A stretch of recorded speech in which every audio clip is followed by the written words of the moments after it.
tattoo guy, but Thank you, sorry. No, that's I'm fine. gonna do that. Right, I found on the floor, so Tattoos and piercings. on her legs, and this is another lyric, she wants, long story short, I survived.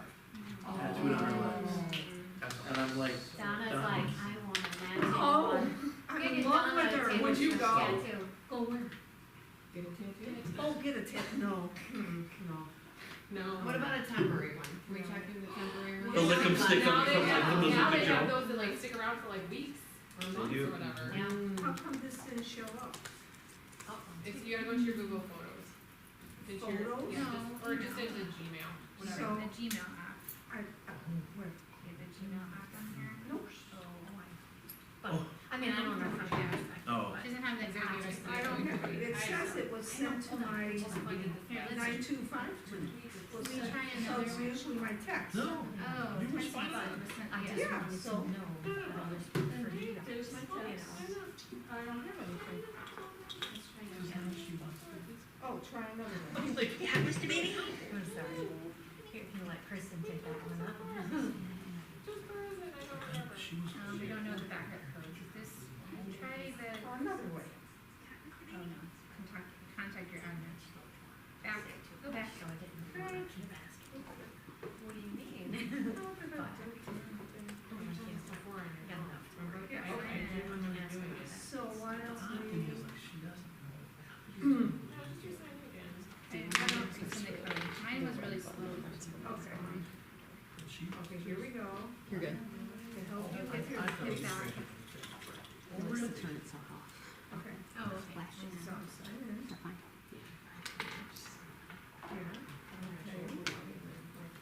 I'm not stealing your phone, by the Enter way. your password. So. Okay. And at home, it just asks me to do it again. And by now, it would have come. Could you cancel me? Maybe. Okay. Yeah, Was okay. sent to blah, blah, blah, blah. Put it out there. Okay. Yep. Here's my text. I was saying before, so there, and I, Sure. God, the family escapes me, but the family that owns a restaurant in Madison Park. Or is it trash? I'm sorry. Oh, here, here's the thing that's- Yes, and now they're, their daughter Erin plays in the orchestra. So last night at Robert Down House, every night, an organization provides a meal. And last night it was dinner, and the organization was called Presley's Warriors. And Chris is like, who is that? And I'm like, I said, it's probably not even us, like, Yeah. don't get too excited. But yeah, it was that. Daddy? They were there Yeah. with, they made chicken parm, eggplant parm, Go on they in. had 4 different Oh, pastas, no. garlic bread, And they've got my fresh phone, baked they're chocolate, looking. cookies. Don't worry, They made we're a amazing huge like spread.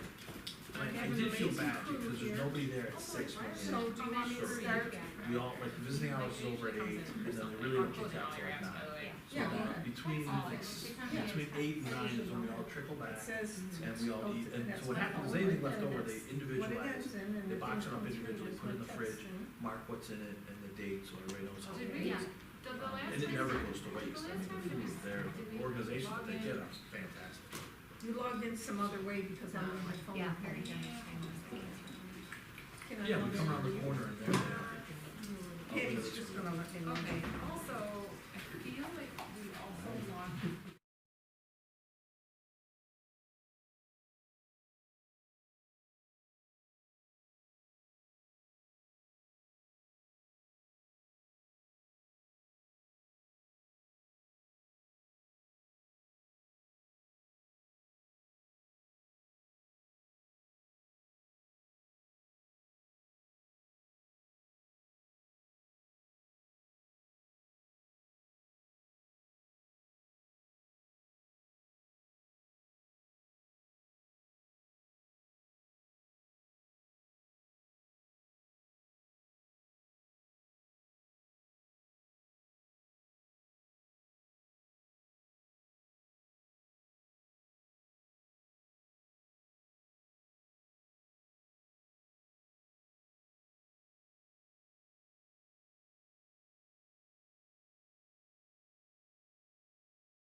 Recording?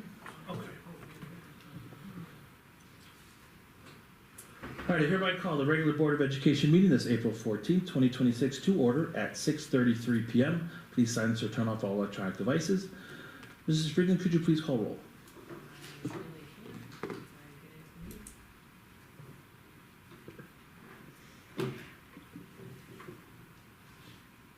Apologize about the delay.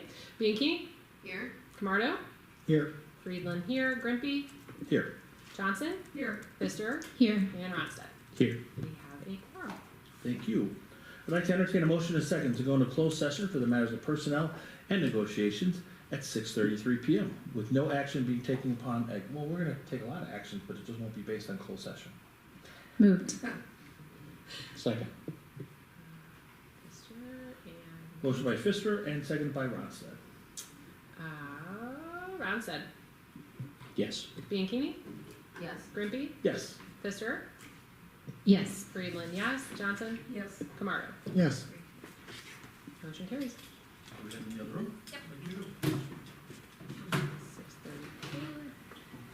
Thank you.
Who here It makes works me with so happy. preschoolers?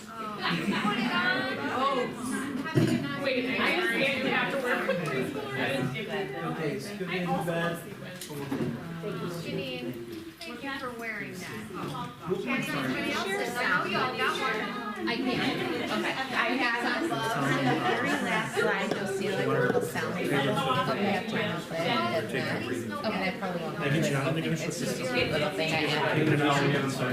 Oh, really? We were with Brian this afternoon. Fire house, he has a So she, and another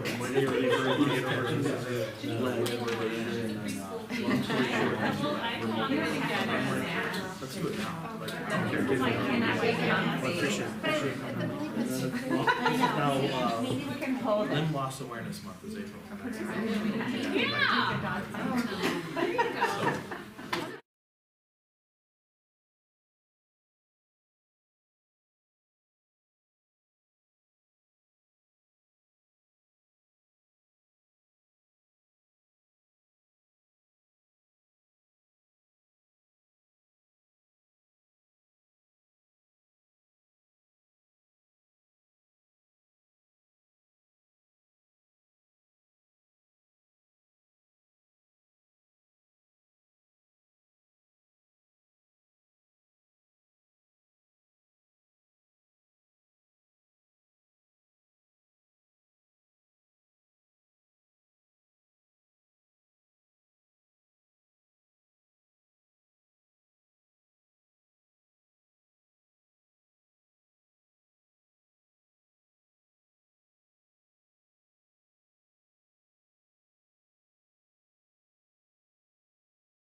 Give it one more second.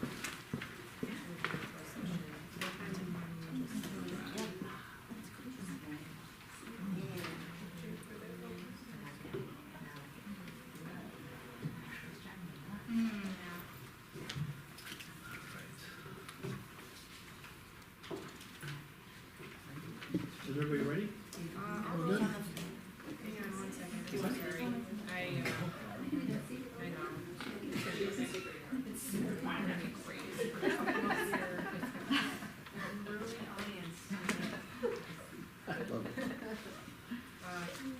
I'm so sorry. I know. Let me know when you're ready. It's for pledge. Oh, that etiquette for pledge. Do you have to take it off to say? Timothy's small. We just said, what's the etiquette? Want those old 20-ounce bottles? Give me a break. Oh, I guess that's very towards the cameras. Do we go back into?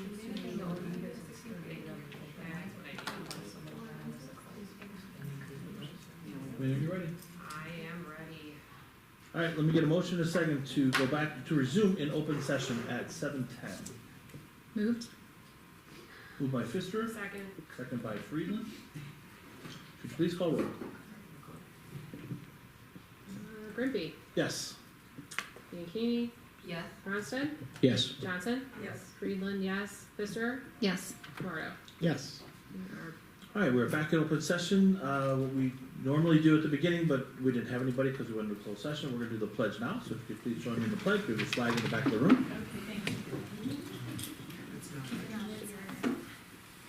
I pledge allegiance to the flag of the United States of America and to the republic for which it stands, one nation, under God, indivisible, with liberty and justice for all.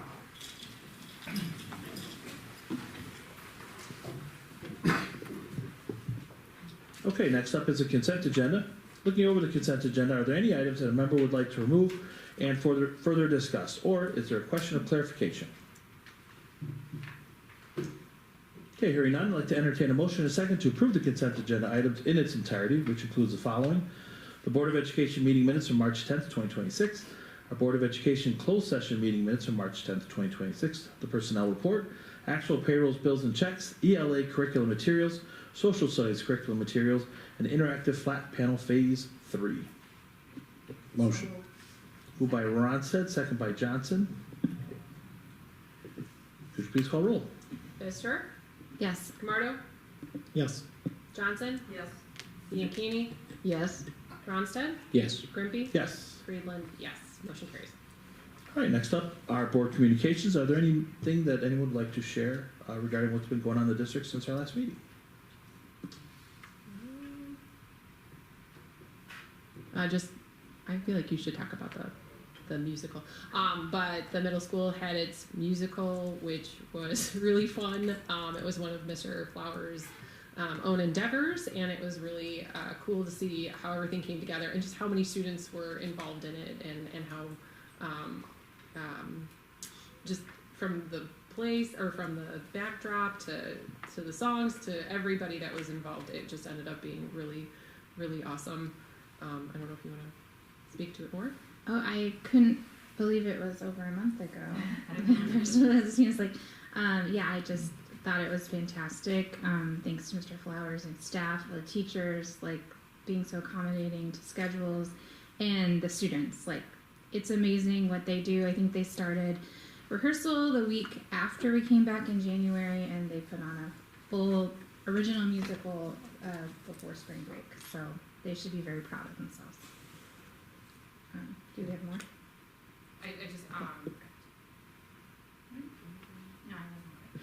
I did get the opportunity to, and I know Mr. Grimpy has been touting this for years, and I just schedule never aligned before, but I got to make it to Hero Night this year, and that was phenomenal. It was very moving. It was something that my daughter willingly attended, even though she didn't read her poem aloud. But like, it was just really neat to see all of these individuals and have the students talk about people who have really made a difference in their lives. And then it was also really neat because some of the teachers got to read poems about their heroes as well. And so it was a very emotional evening, and yeah, it was just really cool to see. So I highly, highly recommend it, and I know that you've been recommending it for years, and I'm so, I feel so blessed to have gone. So. And just on that, I also want to just tip my cap to Ms. Zaitis, because that's really a passion project for her, and it wouldn't happen without her. She's amazing when it comes to that event. So thank you for bringing it up, and I also want to recognize her. Anybody else? Oh, I just had two more things. So I was speaking. I attended Top of the Muffin Tea at Indian Grove. Believe it or not, and it was a great turnout. Even though it did have a snowstorm the first day, that didn't have a little impact. But I think over 250 people attended between the 2 days, families and kids. And last but not least, last week was, or 2 weeks ago, was teachers' conferences, and I just always enjoy the work that goes into. There's a lot of work that they're student-led conferences, so I know there's work where they prepare them so they can present what they do, and there's a lot to celebrate. So thank you for that. All right, anybody else? Okay, next up is district recognition. Dr. Seifert, you have the floor. It's the first time I got to say that. I like it.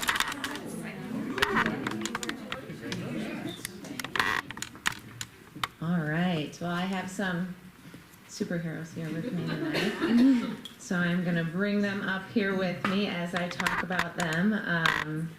And really nothing I can say tonight will give appropriate honor and reverence to these wonderful individuals, but I will do my very best. So I would be remiss not to note we are missing Miss Grace White, or Grace Nices, as many of you know her. She had her third baby, gosh, probably about 12 weeks ago now. She has returned from her leave, but they just weren't ready for a night out yet. So so Mom is at home helping with the babies, but she's here in spirit. So, good evening, everybody. I want to take this opportunity tonight to celebrate the hidden heroes of our school district, of District 26. They typically don't wear capes. Today they are. They wear them. They wear them invisibly, yes, but their impact in our classrooms is extraordinary, and I just want to take a moment to celebrate them. So we don't just have instructional coaches in our district, we have superheroes. The official title of my presentation this evening is Our Superheroes, Our Instructional Coaching in River Trails District 26, and I'm just going to tell you a little bit about why we consider them to be our superheroes. So I will start with Miss Grace Hoyt. So first we have Grace, and she is known as the RTMS. Her superhero name is the Energizer. She has 10 years of education, specifically 5 in instructional coaching already here at Trails. And her superpower is her infectious energy that she brings to the building. She doesn't just attend coaching meetings, she powers them. We really had the opportunity to see this in action this year as she partnered with Mrs. Trace on a health unit, on a career exploration unit. She worked with students and the teacher as they mapped out their futures, leading to many spark moments where the classroom was transformed into just a hub of high-level discussions and conversations about what their futures may hold. And while she's not fueling student dreams, she's fueling herself with some hot green tea and a bit of drawing, likely with Justin Timberlake's Can't Stop the Feeling playing in the background. So a huge thank you to Grace. Next up is Mrs. Ida Fries. And at Euclid, we call Ida the Calm Catalyst. That is her superpower name. She has 25 years of service in the field of education, and she's really mastered the art of the aha moment. Ida has a unique ability to bring a sense of peace to an often hectic process of instructional planning. She recently helped a group of our teachers see how small, individual, daily parts of a lesson really connect with big pictures of student success. Ida is our district DIYer. She's either building curriculum or tearing up floors at home, I hear, on a pretty regular basis. She is driven by brown sugar lattes and the steady rhythm of Miley Cyrus's The Climb playing in the background, reminding us that growth is a journey, not a race. Thank you to Ida. Third is Miss Amy Polanzani, who is currently at River Trails Middle School, who has also worked at Indian Grove during her tenure in our district. Returning to the middle school, now we meet Amy, and we call her the patient paraphraser. Amy is reaching her milestone year of 26 years in the district this May, and her superpowers lie in her ability to listen, to reflect, and to really make complex thinking visible. Amy recently partnered with a math teacher at Trails to transform their classroom by introducing vertical whiteboards. Instead of students working in isolation at their desks, math became visible to them and their teacher, with everyone everywhere encouraging collaboration and shared leadership. Amy is a fan of historical scandals and Wheel of Fortune, and her walk-up song is Count on Me by Bruno Mars, which perfectly captures her reliable, supportive presence at the middle school. Thank you. Next is Mary Flessis over at Indian Grove. And at Indian Grove, we look at Mary as our future architect. With nearly 3 years of decades of experience, Mary is constantly iterating and improving the classroom blueprint. It is never good enough. Recently, she worked with one of our 5th grade pilot classrooms with our HMH pilot to really ignite that spark of high-level inquiry within the classroom. And the results were incredible. The students were engaged in critical thinking far beyond their grade level. Mary's a proponent of inquiry mindset, much like her walk-up song, Thunder, by Imagine Dragons. She's a force of nature when it comes to inspiring self-directed growth in our staff, and we may get to witness some of Mary's thunder out there this evening, I hear. So thank you, Mary. And last but not least, we have Miss Janine Wagner, who is currently serving at Prairie Trails, but has worked at Indian Grove as well as River Trails Middle School during her tenure. And we call Janine the Simplifier. She serves Prairie Trails with 35 years of educational wisdom, with an incredible ability to cut through the noise and focus on what's important. Janine has spent countless hours with our kindergarten team streamlining their math assessments over the course of this year, cross-checking standards and organizing chaos into a clear, actionable plan, and I think Ms. Batesman would agree with that. In her secret identity life, Janine is a beginner at crochet and a master of charcuterie boards. She keeps her hopes high and the district standards high, just like her favorite song, High Hopes. But I did learn it's the Frank Sinatra version of High Hopes, which I incorrectly labeled just a bit earlier today. So with that, when you look at our coaching impact radius, you can see more than just names in schools. But combined here in front of us, we have 126 years of combined wisdom and practice, and the web of support that they ensure that no teacher is on an island. Because these 5 women collaborate across buildings, a victory at Prairie Trails becomes a strategy at Euclid and an innovation in Indian Grove, and finally scales to the middle school. So with that, I leave you with this thought. The interesting thing about coaching is that you have to trouble the comfortable and comfort the troubled. And our coaches do exactly that. They challenge our best teachers to get even better, and they provide safety for those who are facing new challenges. And with that, I would be remiss not to pause and to thank these ladies tremendously for all the work that they do within our district and for the superheroes that they are in not only the lives of our teachers, but also our students. I have a sound clip here, but I don't know if it's going to work. Patty, do you see it there in the corner? Give it a shot. If it'll play or not. It's gonna like pose. If not, Your if it doesn't work, I will send it to all of you. But it is a combined walk-up song for all of them. So I will make sure that it gets in the Friday memo that Jody sends out. But a huge thank you to these all right, wonderful well, I feel like individuals. we need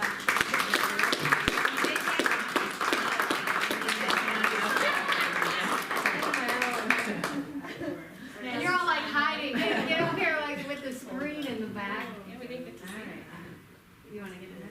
Sure. Chrissy, you wanna jump in there?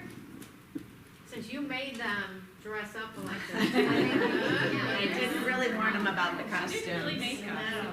Oh, yeah. No, we're not.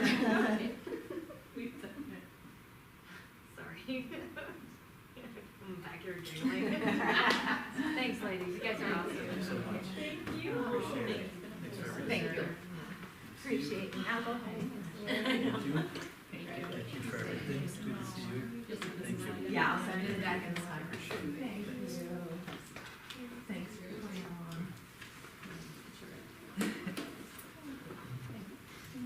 You can use that as your umbrella. Right?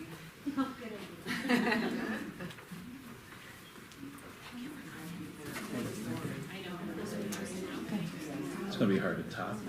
Drive safely, have a good night. There we go. Next up is RTEA comments. And they're still in their meeting. So, No. oh, Taking a nap. perfect. Then we will flip on to visitors' comments. At this time, I'd like to recognize any members of the audience who approach the board with their comment or question by completing a visitor comment card. Please do note that the board and administration typically does not respond. And if you wish for a response, please provide your name and number or email for a member of the board or administration to get back to you. Speakers are encouraged to limit their time. For others to participate, a 3-minute time limit per speaker with overall 60-minute maximum for visitor comment per our current policy. Having none, we will move on to new business. And this is the balancing access and accountability, refining our K through 8 mobile learning model. Dr. Seifert, you still have the floor.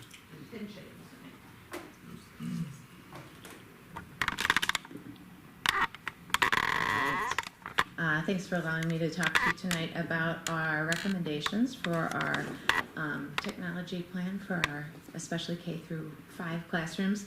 I'm here tonight in Alicia's place, who is currently downtown at the COSIN conference for technological leaders. So I will do my very best to represent her thoughts as they are a combination of reflections across our leadership team. So here we go. Oh, did I turn it off? Okay. All right. This year has really been a year of reflection when it comes to our classroom-based technology. In addition to a lot of national conversations taking place regarding the impacts of screen time and the appropriate use of technology for kids, our teachers and administrators have really been taking their own exploratory journey on this topic. And this really began with a book study that was initiated by our technology committee back in the fall on the topic of the anxious generation. This book really leans into studying the mental and physical health shifts of our youth with really the change of technology right around 2010 with the developments of iPad and more readily available mobile technology. And our tech department, our technology team really felt like they needed to be aware of what some of this research was and how it maybe reflected on and impacted schools and what we were doing with technology in schools. The topic struck such a chord that we had nearly 75 staff members across the district sign up to be part of this book study, which is definitely record-breaking for book studies within our district. At the very first meeting, questions began to circulate amongst our staff regarding how we're using technology in our classrooms, and most specifically, how are we using technology not only in our classrooms, but also when students are taking their devices home. And the technology committee members were very passionate about integrating technology appropriately into the classroom, so they really wanted to make sure that we were being responsible users of this technology with our students. And so they decided they wanted to dig a little bit deeper. So from there, they launched a technology survey to all of our staff within the district, kindergarten all the way up through 8th grade, just to get a better understanding of how we were using tech tools within the classroom, leveraging those to really help drive critical thinking and higher levels of rigor within the classroom. In addition to this, we've spent our year reflecting on just kind of our analytics. What do our finances say about break usage for our technology? We are spending more money on more robust Chromebooks with touchscreen technology. How are those faring? What does our usage look like? What sites are our students on when we are not overseeing their technological use? These were all questions that were kind of coming to light with the technology committee and with the team. After seeing the survey data, which I'm going to share in a little bit, Alicia dug a little bit deeper, and she met with all grade level teams, kindergarten to 5th grade, to really hear one-on-one or in small group with the teachers what she could do to help leverage that technology use within the classrooms and what they were seeing and what support they needed. So we're going to review a little bit of data so that you can maybe have a little bit deeper understanding of some of the recommendations that we're bringing you tonight.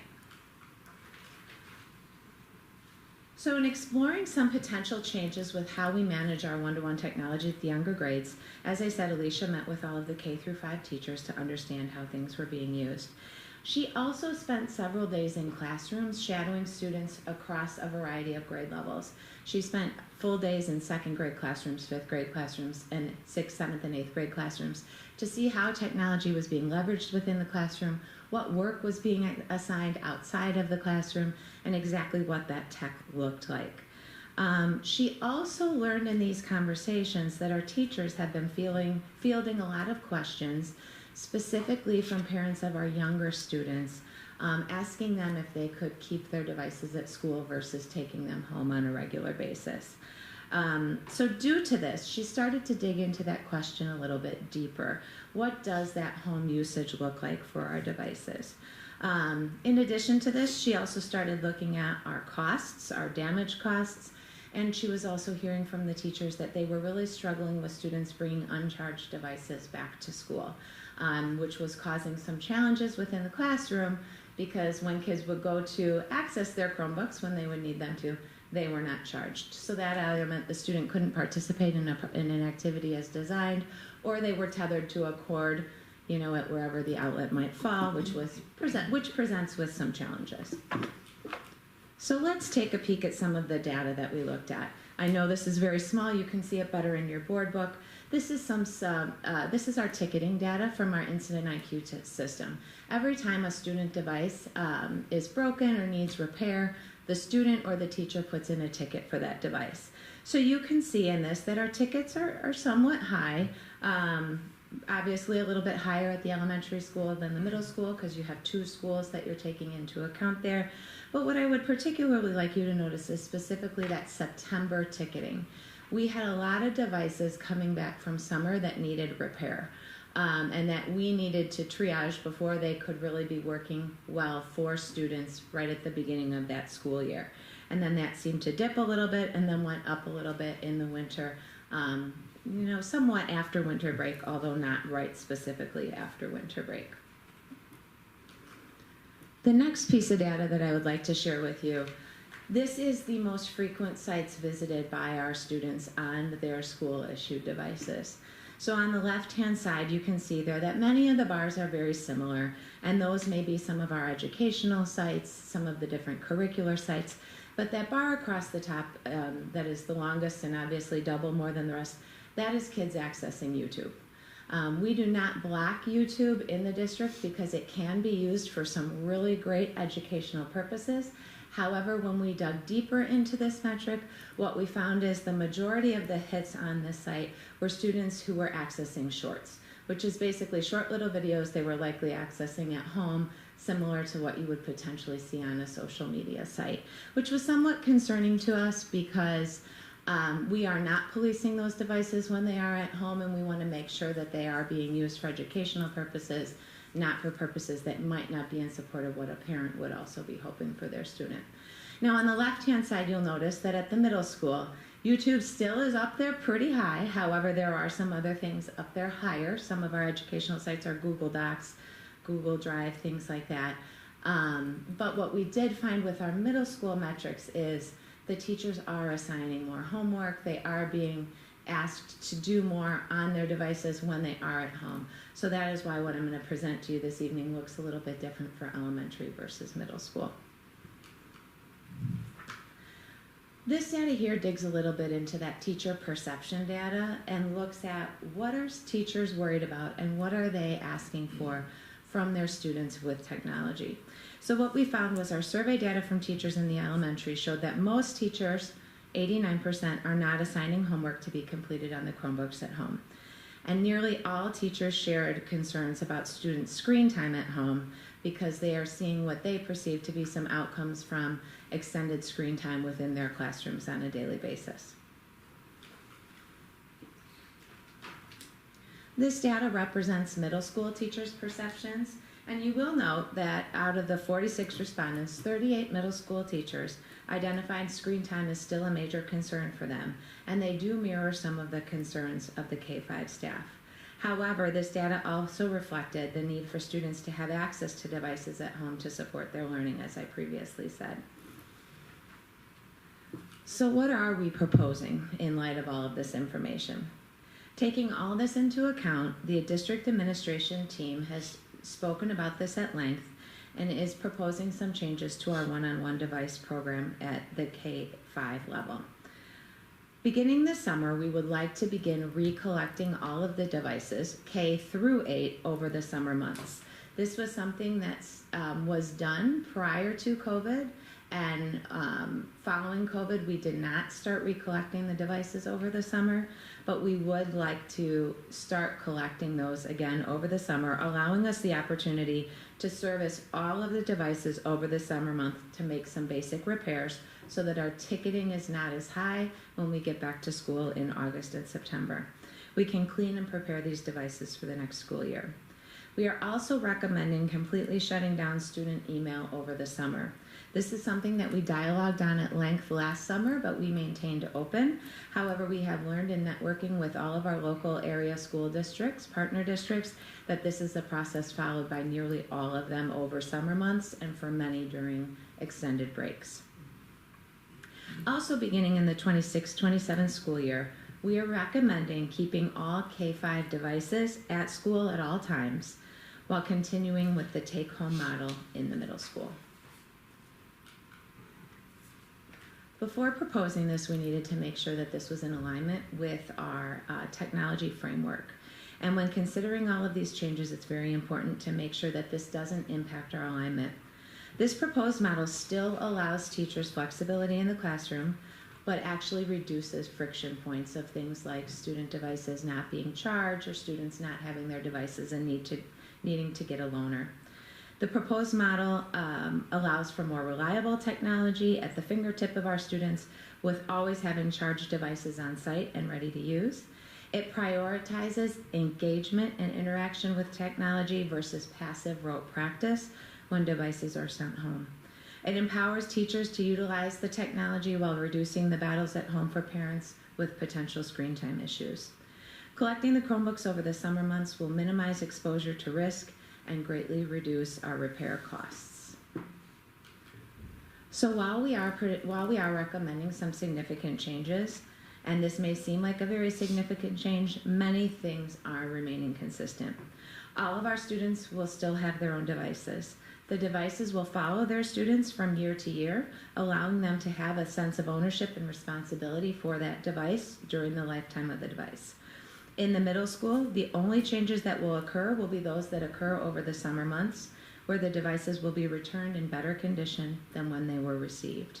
And these benefits certainly outweigh many of the risks. So this change will require the purchasing of some charging carts for our elementary classrooms. In a memo shared in your board book, you saw the costs laid out in the proposal. The technology team met with several vendors, visited production sites, and visited neighboring school districts to view the products they thought would best fit our classrooms and meet the needs of our students. And the proposal in the memo is the recommendation that they are making.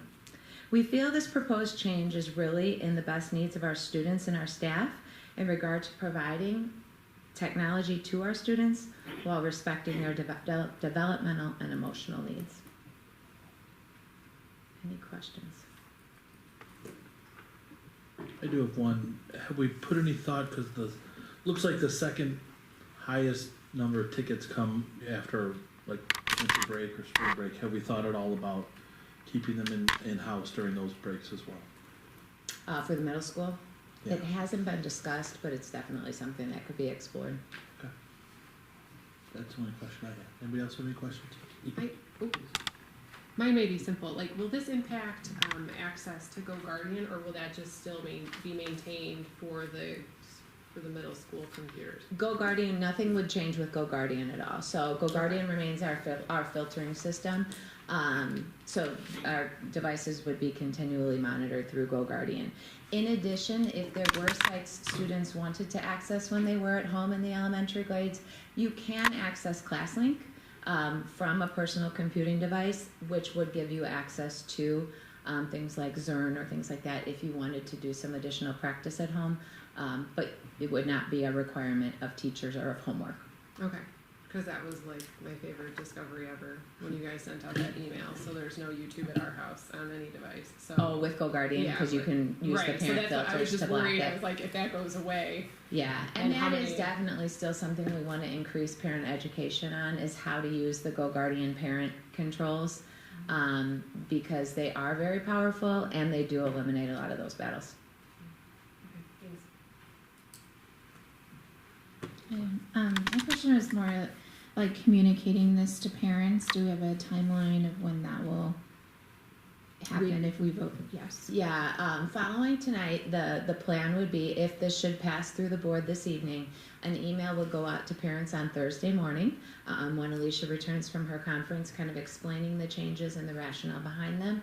And then that would follow up with a secondary communication in the district newsletter that goes out on Friday. And then it would be repeated again in the principal newsletters on May 1st. We have this listed as going to be the consent in May. Consent in May? Yeah. Okay. That could be okay? Well, We could also present it as a topic that's been presented to the board for a May vote. Okay. So similar for information. Sure. Anybody else? Okay. Okay. We'll see you next month. All right, Thank you. Next up is enrollment and staffing update. Mr. Barry, you have the floor, sir. Thank you. Attached is the enrollment by section page, which should look familiar. A big change compared to last month is after most of the registrations and a lot of fee payments have been made, we did reduce a position at Indian Grove at 4th grade.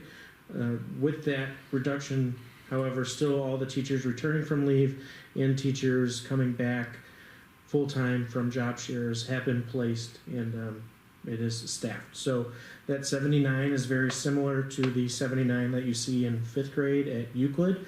The reason why we can go a little larger of general class size in 4th and 5th grade is because of the ACE program, and so many students are pulled out that during those kind of core educational what's the word I'm looking for? I don't know, teachings.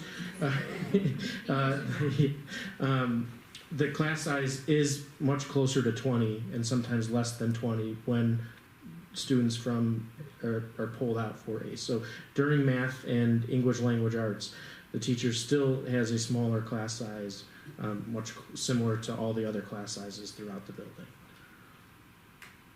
Any questions? Everybody good? We are still monitoring, so, if there is a large influx of students, obviously, things can be changed. These are projected or current, like it says projected, but like that's what you're kind of Right, so the estimating, enrollment, so that's not just straight signups, that's it is plus- signups from right now, and that we have kind of, people have signed up but haven't moved in yet, or people that have unenrolled also, so. Okay, so it is really a projected number, not a signed up, ready to go. I mean, it's a signed up, ready to go for next year, but since there's so much time, Okay. it's just projected because there's still a lot of time and numbers fluctuate a little bit in the summer. Okay, no other questions? We'll move on to facilities and maintenance update. Oh, no, there's a nurse. Sorry. Oh, sorry. Oh, that's right, that's the other, sorry, there's two parts of the staffing committee, my fault. Also, looking at adding or changing the nurse position at Prairie Trails to a certified school nurse position, with history of the needs at Prairie Trails and the special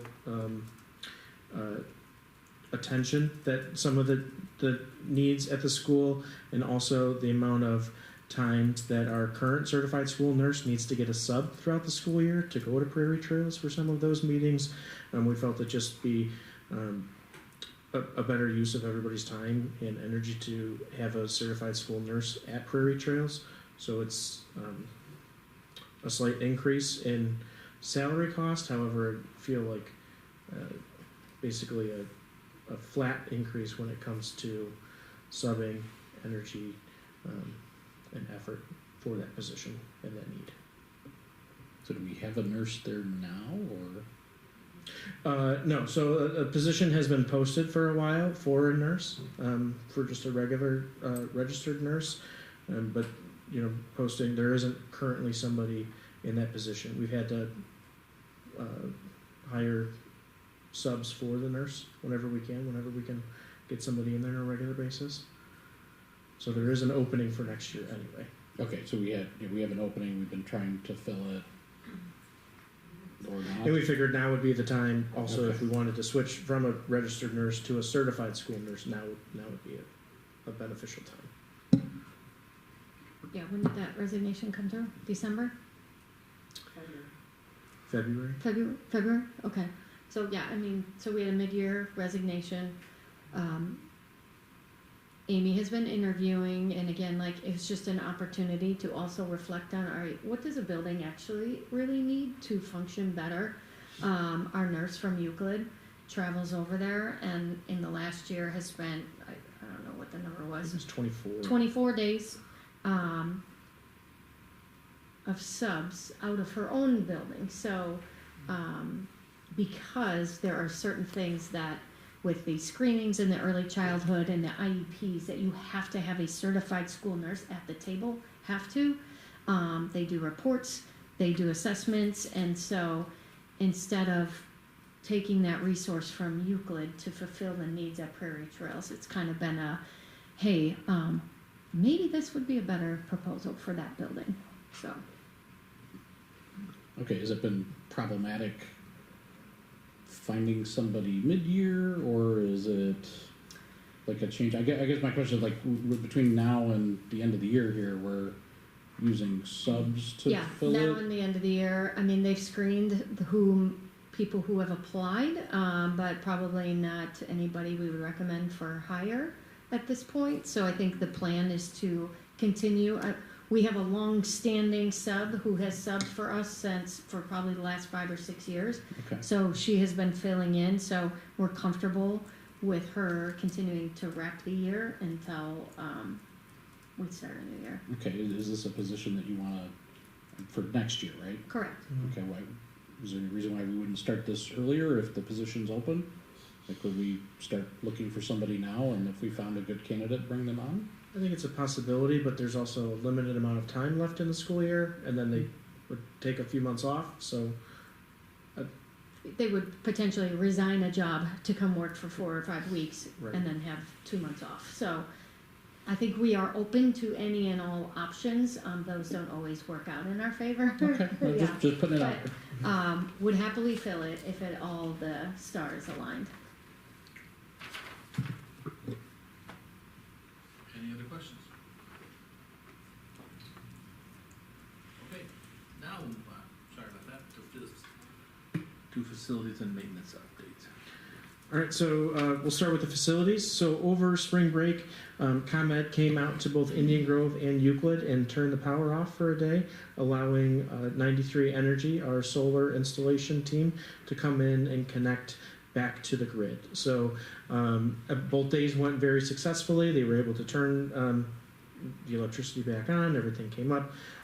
We are now in the certificate of completion phase with ComEd, which basically means that until we get that, we can't necessarily send any energy back to the grid or start using them, but that's usually, they said, like a 3-week process, so we're right on the verge of that, just waiting. So by summer, we will be up and running. I mean, hopefully by May, but everything was connected and everything went very smoothly over spring break when it comes to solar. So very exciting. Maintenance update, we were able to purchase a new pickup truck for the cost of $50,000 and then add the plow and plow package for a total of $9,680.20. So below $60,000 total, which is well below the $65,000 approved by the board. Also, we were able to resell the previous truck that we owned for $5,000, which is way more than what we thought. CarMax only offered 3, so we got an extra 2 out of it. We were very happy with that too. So just an update on both of those things. Any comments or questions for Mr. Berry before we move on? Okay, committee updates it is. NSSEO, Mr. Ron said, you are our representative, sir. Yes, I am. We just I put the board memo together. Continuing to work on negotiations, and we have had the budget transmitted to us. So we've got Gavin here from NSSEO. At some point, will be walking us through a presentation, and then we did also have a discussion about on the board about drafting a resolution or signage about ICE enforcement. So I know we're talking about that, and we're it's one thing for us to try to get a consensus. Now we're trying to get a consensus across 8 member districts. So right now I think 4 districts have done something, and we're in the category of having not done anything. And I don't know, some of the other districts are at one point or another in the process, but so just basically looking for guidance as to whether or not we want to pursue a policy and signage at the NSSEO properties as we are doing here. So some of that is, I think, would be informed by our decisions later here. So if you're all okay with it, I'll kind of take whatever we decide here and take that as an informed path for our take on what we should direct NSSEO to do. So, yeah. Other than that, chugging along. All right, next up is the budget presentation for NSSEO. Yeah, we're good to see you. Welcome to District 26.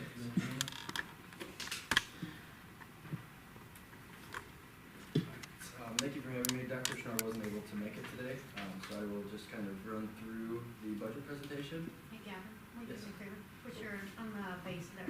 Yep. There you go. Thank you. Is that better? Alright, so just to kind of walk through the budget process again, I know I kind of got into this a little bit last year, but I want to just dive a little bit further into it. So it's developed with our member district superintendents, business managers, special education representatives, board, kind of everyone's involved in different aspects of it. The process is in December, I reach out to the special education directors, and that's when we start getting our enrollment and purchase service projections. So that's when they say, we're expecting X amount of students at Minor or Timber Ridge or the DHH program, and then also on the side, any purchase services. So we offer a whole purchase service department, which offers PT, OT, assistive tech, kind of the whole gamut there. So we're working with your special ed representatives as soon as December. Then what we do in January is we run the rates that we're going to use to build into the budget. So that's our insurance rates, our workers' comp rates. Our workers' comp expenses are really, really elevated compared to most districts just because we have injuries daily, some pretty severe that last, the whole year. So we're kind of taking all of that into account, as well as our TRS rate, IMRF rate, things like that. So what we do is we take those numbers with the projected enrollment numbers from all of our districts, and that's where we kind of start building out a staffing plan. So we go to the schools, we talk to the principals, we talk to our assistant sup of teaching and learning, and we kind of start looking, okay, we need some extra related services at this school. We need, they take a look at all the IEPs, look at all the minutes, things like that, and say, okay, we can go down in OT here, but we might need a little bit more PT. And so we kind of start putting that puzzle together like that. So throughout the process, we present those staffing plan changes to operational board, business managers, everyone in the process. And then what we do is we create a tuition kind of using that staffing plan. So we build out the costs, build out all the salaries, benefits, supplies, all of that, and then we kind of divide it out by the projected enrollment, and that's how we come up with a tuition rate. Same with purchase services. So what we do is once we get all of those projections, we find out, okay, there's X amount of PTs that are being purchased this year. So what we take is their average salary, average that out so that, just because you might have a PT who's been there for 30 years, you're not paying double the cost as someone who might be paying for a new PT or something like that. So we average that cost out while we build out the purchase service department. So that's kind of the process of how we build out the budget. Our total budget is just about $55 million for next year. It's a slight decrease of about 4% from where we currently stand. It is about a 2% increase from our budgeted numbers for last year. We have a lot of change that happens throughout the year. This year we're up about 30 students, so with that comes extra revenue, but extra expenses also because we're increasing expenses to kind of match those extra students. So that's our total budget for next year. Just a reminder, we do run a zero balance budget, which means our expenditures and revenues match exactly. Any money left over at the end of the year gets sent back to all of our districts. And so that is kind of an overall snapshot of where the budget stands for next year. In terms of District 26, here is kind of a snapshot of where you're projected to be next year. So 4 students at Timber Ridge, 12 students at Minor, and 2 at DHH. So what I did is I showed the 25-26 is where you were budgeted last year. Amended is the current situation, so that's where you stand as of about a month ago. And then the budget for 26-27 is where you're expected to be next year. So you can kind of see where any of that variance comes into play. Purchase service-wise, you are purchasing 0.6 of an OT from us, 0.35 of a PT, and 0.7 in coaching this year. All of those are remaining for next year. But then you are decreasing 0.7 in vision, a 0.6 psych, and it looks like you're actually going up by about 0.15 in PT. So like I said, it kind of varies year to year, what's going up, what's going down. That comes based off of your special ed director's kind of predicted needs for next year. And then the overall decrease of the budget is about $150,000. Again, this is mostly due to the few students down at Timber Ridge and the purchase service decreasing. The most important pages are the last couple pages in the PDF that was sent to you. So those are really kind of the snapshots of your budget for this year. I believe it's page 24 is the page I'm showing right now. So this is really your budget for next year. So it has the different programs, the tuition rate, and then your overall cost for those programs. So I've included all of that. Then in the middle there, you kind of see the purchase service or kind of additional costs that kind of get built into the budget. So these are all your purchase services. Like I said, your PT, OT, AT, things like that. Then there's some DHH itinerant services that you buy. That's for our DHH teachers to come out and work with deaf and hard of hearing students. I'm sorry, it's very tiny here.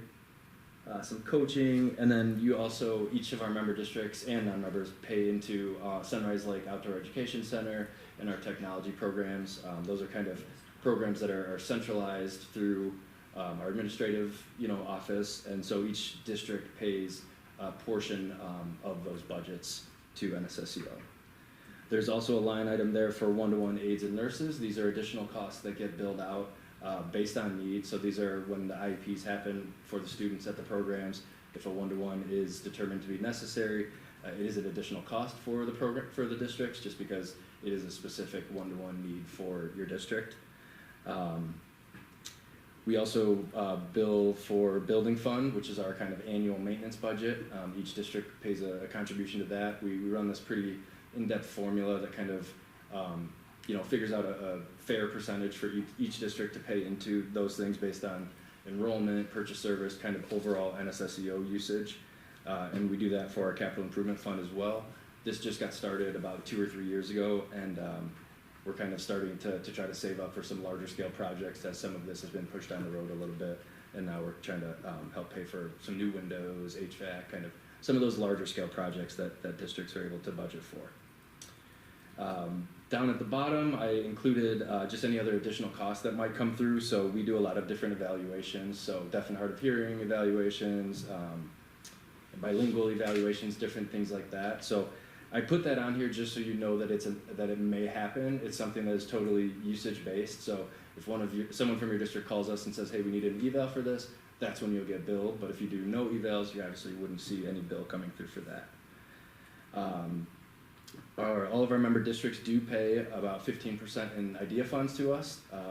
This is something that was NSSEO used to house the IDEA grants for all of our member districts. So they would all write their IDEA grant, send it to us. NSSEO would keep about 15% of it for different operations at NSSEO, and then the rest would flow back to you guys. A couple of years ago, they changed it where the IDEA grant goes directly to all of the member districts. So now NSSEO invoices that 15% back to help kind of offset some of those costs. So you can see here that those costs are used for professional development, some of our operations and maintenance, so a couple staff members that are kind of maintenance throughout the district, and then a few administrative positions like our payroll position, accounts payable, things like that. Is that on this? That's not on this chart. Is that not You see somewhere the else? IDEA dollar amount in there? So that was the dollar amount that you paid for this year. So we do build that on here just so that number changes each year, but at least you have a kind of a rough idea of where that would be. And then I also include the ESY cost. So we do also charge tuition for ESY, obviously. And so we build that out the same way as we do for tuition. So I include that cost on here too, so you're able to build that into your budget. Again, it's all usage based, so if you sent 6 kids last year and only sent 4 this year, that cost will obviously go down, but I at least want to show that on here so that you're aware that that is a cost that would be coming through after the summer. And then the final one is transportation, so I include that on there as well. It's kind of a projection. Again, it fluctuates. If you're down 2 kids at Timber next year, it should drop, obviously, just based on the usage levels there. There are 2 outstanding budget implications. One, there's a new thing through ISB, which we're actually really excited about in terms of school districts are going to be able to get reimbursement for public schools. So right now, it's only if you send a student to a private facility, you get a little bit of reimbursement. Now it's for public schools as well. NSSEO is a public district. So we're excited that our districts will start getting some money back from the state for students that come to us. The problem is it does go through this purchase care review process where the state takes our numbers from our AFR and looks at things and kind of creates a rate that we have to charge for next year. So obviously I'm sitting here telling you that the tuition rate is X at Timber Ridge. In June or July, they're going to tell us, hey, here's this new rate that you have to charge out based on these formulas that the Purchase Care Review Board has. It's something that we don't really know much about yet. ISB's still working through it. We have some good connections there that we're talking to pretty consistently to make sure that it all still operates okay. There's ways to appeal it if it comes in too low. There's different scenarios that may happen, but we won't really know what happens until the summer, and we'll make sure to keep the operations for the superintendents, the business managers, everyone involved as that happens. And then the other outstanding implication would be negotiations. So we built this budget using a certain threshold of numbers. Depending on how negotiations shake out, we just won't know until those are over in the next month or 2. Anyone have any questions? Are those transportation numbers like a lot higher than in the past? I don't know based on last year. It just seems really high. Yeah, it's unfortunately very expensive. Okay. but I would have to look back to Yeah, previous I years. didn't know if you knew offhand. No.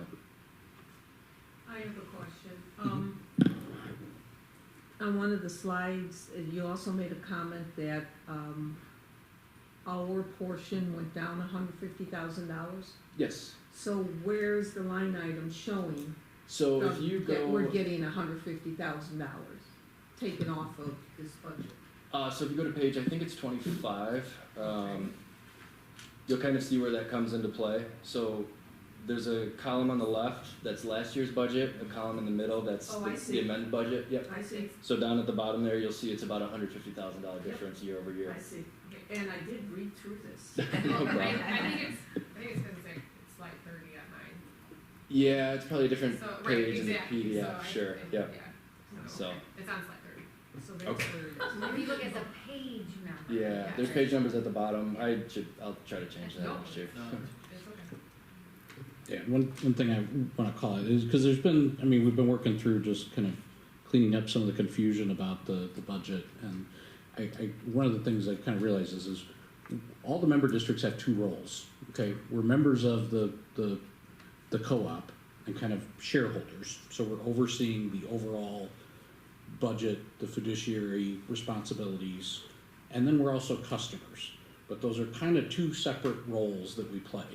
Okay, so as shareholders or as co-op members, we're working with Gavin to make sure that the budget's going up in an appropriate, costs are going up, but what or to basically to CPI or in line with the fees that we get overall. But what NSSE also does is it moves to the demand of some of the member districts. So just as you see here, our demand, because this is a customer role, our demand is dropping off. So our costs are going down, but the overall, costs, and you go to some of these pages and you'll see, OT and PT services to district students is going to go up by 13% next year. Holy cow, out of control. No, that means that the demand is going up, that there is projections that are going into that, and that's more of a demand band than it is a cost band within those And that's, yeah, components. and thank you for saying that, Robert. And I did add a couple slides here just in terms of District 26 usage, because, like you said, our tuition rate may go up.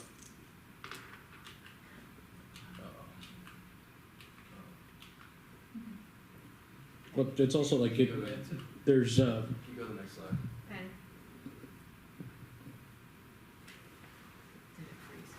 I think it might have, there. Oh, there we go. Okay, so just because, let's say I calculate the tuition out for next year and it comes to a 4% tuition increase. But if you see from year to year, you went from, one student up to two or 2 to 5.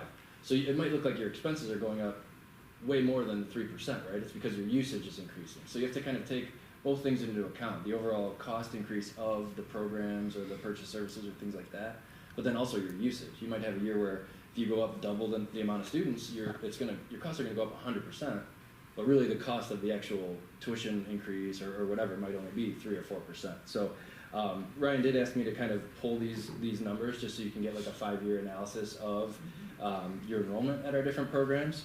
You can see Timber's gone up, from 1 in 23 up to as high as 5, and bouncing back down to 4. You can see Minor has kind of gone on a little bit of a roller coaster from starting at 12, dropping all the way down to 8, but then back up to 12 next year. So you'll see a larger increase in costs next year, but again, it's not because our tuition's gone up by 50%. It's just because you've sent extra students that kind of bring that cost up overall. And one more thing, I believe these are the original budget numbers, Mhm. correct? And then, as you can kind of see, the amended budget was, it's got to pick some point in time. So you've got sometime in March or I think, and sometimes you see a full number there, but that's not necessarily the full number there at the time, because sometimes students move in and move out, and that 12 could have been really 14 different kids. Yeah, I've shown it both ways, and it's kind of confusing, right? If you have a student that starts halfway through the year, it's really a 0.5 FTE, right? But I'm still going to show it as a 1 on here for you to know that student was here. But we have students that are with us for a day, a week, 3 weeks, so there's a lot of fluctuation. Every single day we have kids in or out at our programs. So this one, I do have to just kind of take like one screenshot, obviously. But yes, there's a ton of fluctuation that happened year to year. And again, we're building a budget. It's April right now, and by August you might have 3 kids move in or 2 kids move out, and it's kind of a moving target. So I do think we'll continue to figure out how to clean that up with our business managers and everyone to make sure that, maybe August 15th when school starts, we all sit down and say, okay, here's where we projected you at, here's where you're actually at as of the first day of school. You might be up or down right from the get-go, to start the year. So it's obviously something that districts probably are tracking, but it's something that we can kind of make sure to facilitate a little bit too, to make sure that everyone's on the same page. Yeah, and that whole up and down, I mean, that's the whole purpose of having the co-op here, because the demand's not consistent from any member. And as you can see, it can sway quite a bit just based on 1 or 2 And especially students. at like a Timber Ridge, our goal is to integrate our students back to the home district. So, the Timber Ridge enrollment, we get up to as high as 120 kids, but at any given moment, there's probably only 90, because some are only here Monday and Tuesday, and some have already gone back, or some started late. So, there's a ton of fluctuation, kind of, like I said, daily, truthfully. But I have another question. On page 21, it's the page, not the slide. Okay. Page 21, it's the building fund priority schedule. Yes.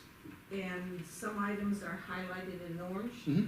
and others are not highlighted. Yes. So what is the orange? Yep. What Great does question. that mean? The orange are kind of annual updates, so some concrete work, some painting, kind of things that we'll do every year. Those are kind of just basically line items that you'll see year after year that show up on this. And then the items in white are kind of items, we'll meet with our principals each year and really say, okay, we're obviously gonna do some tuck pointing and some concrete and some striping and things like that, just your annual maintenance. But then the white are kind of things that pop up, like, oh, the carpet here is starting to shred or things like that. So that's where we'll add in those kind of one-off items. But those items that show up every year, that cost is not the number that's sitting there next to general painting, 5,000. Yeah. That changes every year. Yep. Okay. But it will be painting, whether it goes down to 2,000 next year, it might go up to 10. Those are just things that they're just annual items that we do some level of work Okay. on. And then I have one other question. Not to disparage you and what you do. Sure. Is NSSCO audited by a professional Yes. law firm? We follow all the same rules as you do. Yep, we do an audit. Who's your auditor?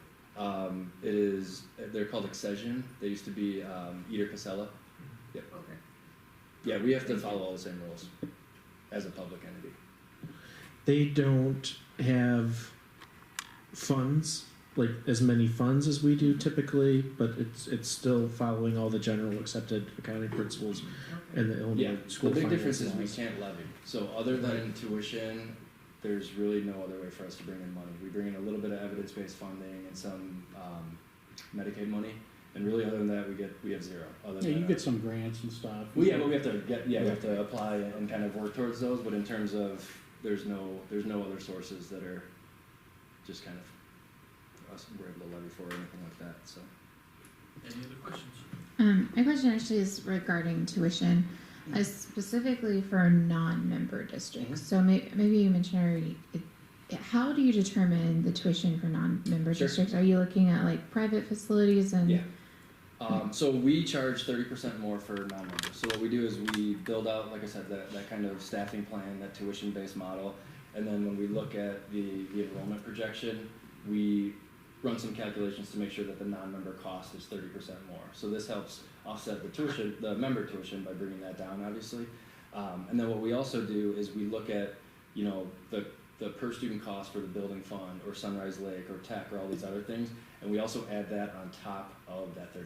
So there's a sheet in there, I don't know the exact number, but it shows the member tuition, then the non-member tuition, which is that 30%, and then there's about another $14,000 that we charge for those add-on costs to make sure they're contributing to the maintenance and the capital improvements and things like that. And we do every year kind of check that private placement threshold, and we're right in alignment with like some of those programs that do have a more robust program for students with significant needs. Yeah, I mean, I don't want to charge more, but I want to make sure that the non-member districts are paying market rate. They do, and yes. so if they're, They like, are. you're like, We're right in alignment with kind of that private number. So. thank you. Yeah. But I will put out there that the member districts are at a higher demand level than they have been in years past. So the general threshold was for us to, so first of all, NSSEO does not turn away any member students, okay? And there's not a lot of places that can say that. There's a max of about 30, or it is 30% of students can be non-members, okay? But we're always keeping some capacity, and capacity is really, at this point, physical space and then the staffing to meet it. But right now, we're at about 18%. Yeah, so we typically operate at about 70% to 30% member to non. It had been dropping the last few years, 80-20 or 80-20, and it's dropped to about it's at about 85 to 15 right now. So our member needs have risen so much the last year, pretty much the last year specifically, that we have a waiting list of non-members that we just literally do not have the physical space to take any more non-member students in. And we want to, right? Because that helps offset the cost for all of you. But there's not a classroom that has room for any more students at both Kirk and Minor. So again, that's something we're always monitoring, right? Because some of those students will graduate at the end of this year, and maybe we start next year down a few students from where our budgeted numbers are at. So then at the beginning of next year, I'm like, okay, maybe we can take one or two of these non-members to kind of start building that back up. But then if we get a huge rush of members, then all of a sudden, we're overly cramped again or don't have the staffing again. And so it's a constant back and forth of, making sure we're at that enrollment level, making sure we're staffed correctly, making sure if we do get that big rush, we're able to take care of our member students because that's our number one goal. But yes, it's been trending. We've been able to take less and less non-members as our member needs continue to rise, and we just don't have the physical space to continue adding more. And then from a strategic planning perspective, we're hopefully getting closer to wrapping up some curriculum planning, which will dovetail into facilities. So, and again, it's all balancing all of these things, right? The program needs, but also just physical capacity, because to some degree right now, it's kind of, there's non-member students out there that want in, that there's not physical space for, that help offset our tuition costs.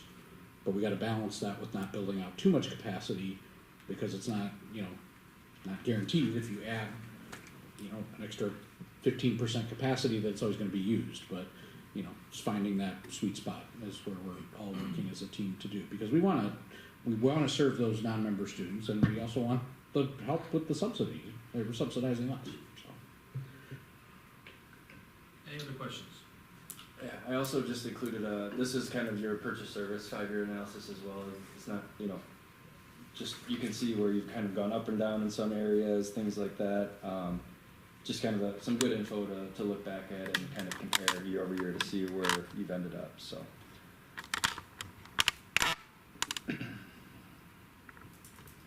Questions?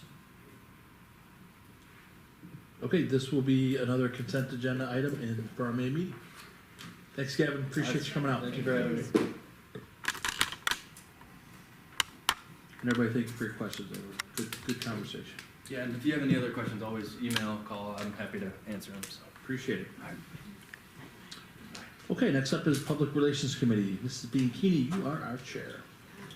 So, we met earlier today before a regular board meeting and talked just about a couple of things that have been reoccurring events. First, the Chicago Dogs games. We did discuss that and continuing that, and would like a little bit of feedback from the rest of the board as to what their preference would be as far as placement. So we did agree that it would be a good idea to continue to do that, but do we look at that as an end of the school year event and select a June game? Or are we looking at a possible back to school kickoff? The reason that this came up was last year we did have it scheduled, and then another event that was planned in the district fell on that same day. So that was a little bit problematic. So if we are able to capture a date a little bit earlier and publish that, at least to internally publish that, then hopefully we can avoid that challenge. If we want to keep it as a back to school event, if we want to move it to a end of the school year event, then we probably don't have that problem, but that would mean we would want to move on it forward. We still don't have really a lot of buy-in as far as turning it into a PTC, PTA event, and using that as a fundraiser. So at least, again, for this calendar year, keeping it as a district event was the recommendation, and just would like some feedback on if anybody has a preference for end of the year or beginning of the next school year. If we do it as a kickoff, beginning of the school, will the PTCs? Good call. If we do this at the beginning of the school year, and this is gonna sound harsher than I mean it, so nobody read into this, will the PTCs respect that date and then not schedule something, or are we gonna end up in the same position? Euclid already had something scheduled, but I don't have the date. It's on another document. Okay. So, I mean, but there are there's several dates in August, early September. It would just be a matter of which day, if the dogs would give us options of several days, but there's plenty to work with there. So that would be the goal, would be to get it to the PTC and say, hey, we're planning on this day, so to avoid that confusion. Does it seem easier to do it as a early? It does, because of the time that we're looking at, right now we're in mid-April. Sure. End of the year is always a lot of stuff coming. I think we would have a lot more interest if we did it similar to what we have done in years past as a back-to-school event. And I think, again, the only thing that tripped us up last year, and that was, just not something that I was aware we needed to do, and I think that was Euclid's first time doing something like that. So I just would like to nail a date down. Jody and I talked that we'll get the date that Euclid already has planned, and then just share our date internally, and ask that. I like the back to school, gives us more time to sell tickets and make it Perfect. a successful event, so I'm all for that. Perfect. I Sounds agree. good. I actually, there's early September, like, is it, when did they stop at Labor Day? So it's gotta be. The last one that we saw was September 6th, and I think, is that? That's, yeah, okay, so I yeah. feel like that's, yeah, but there was the 2nd, the 16th, and then the 23rd in August. It's just always so hot in August. It's No, okay. but now it's always so hot in September too. It's true. Yeah, Yeah, their last Sunday home game is September 6th. so kind of looking at that. But I'll get the date that Euclid has, and then that might help us. I don't think I'd have it Labor Day weekend though. Yeah, no, I don't, well, and I don't know if we would be able to get that. The person that's new in that position, I have reached out to a couple of times, and I have not heard back, so hopefully I can get that date and just be able to call and, kind of start communicating that way. All right? And then If you have any questions on how they've done it with us in the past, just let me know, I'm happy to help you. Wonderful, thank you. Yeah, that would be great, thank you. And I personally love the event. That's the one baseball game that I ever went to in my life that I've actually paid attention, so I'm just gonna look forward to that again. Then we did talk also about brewing with the board.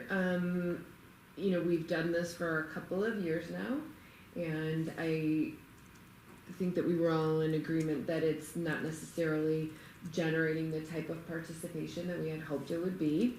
And we are garnering a lot more impact and a lot more visibility of the board in attending many of the events that are at the school. So looking at brewing at the board moving forward, using it as an option should something come up that would be of interest, such as a topic or some type of outreach to the community. So leaving it as an option, but not necessarily as a event that we're saying, okay, we're gonna do this quarterly. It would be more need driven rather than, again, we just haven't garnered really a lot of feedback or a lot of participation. So, we'll go ahead and move forward unless anybody has objections with that, is keeping it as an option. And if in fact something does come up, really sharing it with the board internally and then setting that up so that we can have that advertised to the community. 8th grade graduation. I think, Janine, we had talked about this before, so. Oh, I'm ready. She's ready, she's ready. She's standing now. There she is, all right, so she's ready, so everyone beware, Janine will be giving that speech, and we're looking forward to that. And then the only other thing that was discussed were the RTEA Board and Board of Education dinners.